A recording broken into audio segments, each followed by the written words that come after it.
Good evening and welcome to the SAS News at 10. I am Rachel Jones. And I'm Ohi, your favourite SAS News presenter. In the news today, we'll be looking at how the changing nature of the information economy can improve education.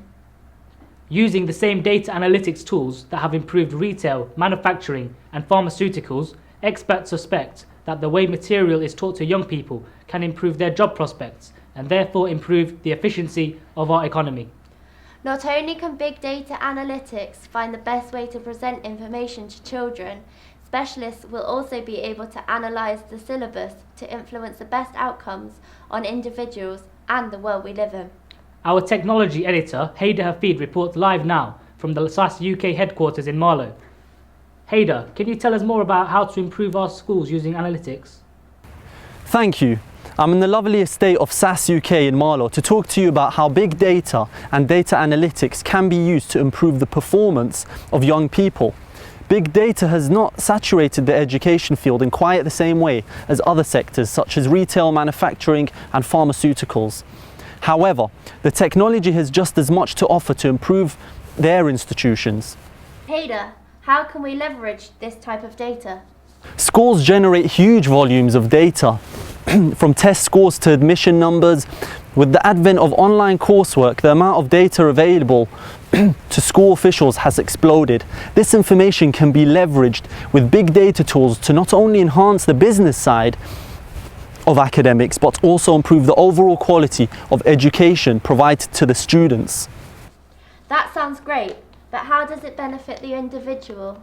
Effective data analysis can be conducted to exactly pinpoint where each particular student's weaknesses are, and based on that provide tailored solutions to allow students of the future to improve their areas of concern. It all sounds too good to be true. How can we implement data analytics? Well, SAS is our solution. They provide a number of software packages to enable effective data analysis. Thank you, Haider Hafid, SAS News, Marlow. Back to the studio. Thank you, Haider. Truly influential. We now have a special treat in store for you. Our education editor, Zulfi Shah, was with Prime Minister David Cameron earlier today at the Royal School in Hampstead, who has now been investigating into the tools and presentations methods used in classrooms. The concept or idea of the smart classroom has been around for years. However, we've never had the data or capabilities to be able to take this concept and push it to benefit the younger generation. Today, I'm joined by Prime Minister David Cameron and his government administration, who have come up with a new information strategy to benefit the younger generation. Good morning, Prime Minister. Good morning. Prime Minister, can you tell me a little bit more about your information economy strategy? One of the things I want to make clear in this strategy is that teachers need to integrate technology seamlessly into the curriculum instead of viewing it as an add-on, an afterthought or an event. That's great, but what is the focus in this report about smart classrooms and current innovations?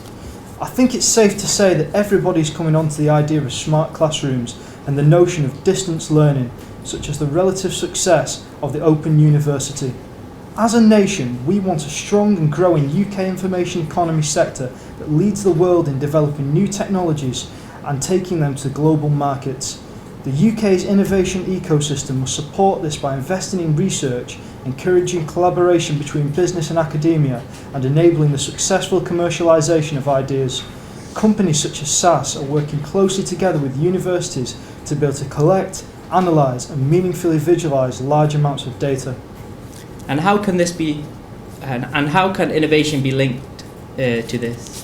Innovation is the lifeblood of the information economy sector, where companies must adapt, evolve and work together to create new products and services, as well as entirely new business models and markets. Information economy firms are often highly innovative, and as such, it's important for companies to understand their intellectual property rights and how to protect them. A couple of examples I can think of are tablet devices which allow people to remain productive whilst on the move, and interactive smart desks that encourage collaboration.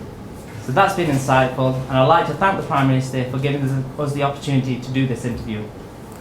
Safe. Next, to look at how the government is looking to increase IT education and encourage millennials to take up jobs in the IT sector. Our Westminster editor is outside the Houses of Parliament this morning to report about how the government's aims. I'm here outside the Houses of Parliament in London, where the government have just recently announced plans to rejuvenate the current IT curriculum in response to recent criticism from both employers and students that current course content is not challenging nor engaging enough. Now, I was speaking to Ed Vaizey, the Minister for Culture, Communications and Creative Industries earlier today, and he expressed his concern over the amount of young people not taking IT subjects at school despite increasing numbers of young people using digital devices. Now, if we are to move forwards, we need to shake up the current syllabus and make ICT subjects much more engaging. A lack of sufficiently skilled people is one of the biggest barriers to UK leadership in the global information economy.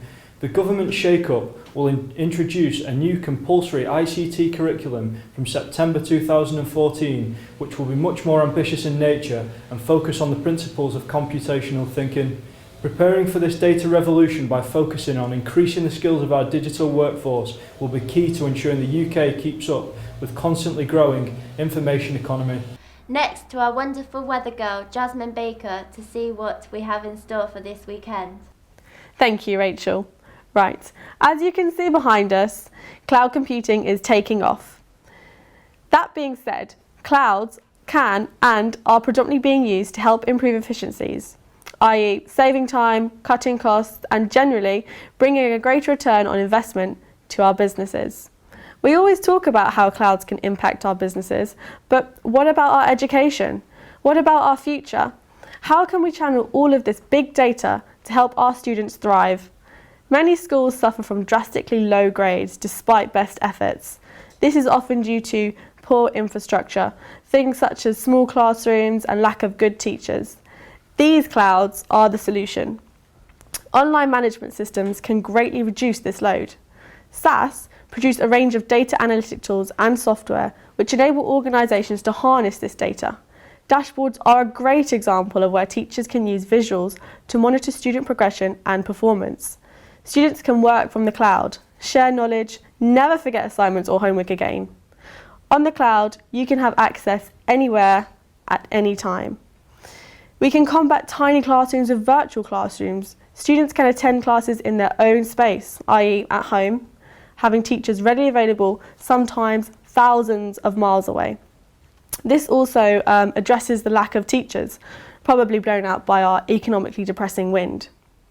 With technology becoming more readily available and cheaper, this is a very feasible solution. Just remember guys, around every cloud there's a silver lining. Thank you. Back over to you, Rachel. Interesting report, Jasmine. Not quite the report we were looking for, but all very relevant for today's programme. Well, that's all from us for today. Thank you for watching. It's time for the news for where you are. Have a good night. Bye. Bye.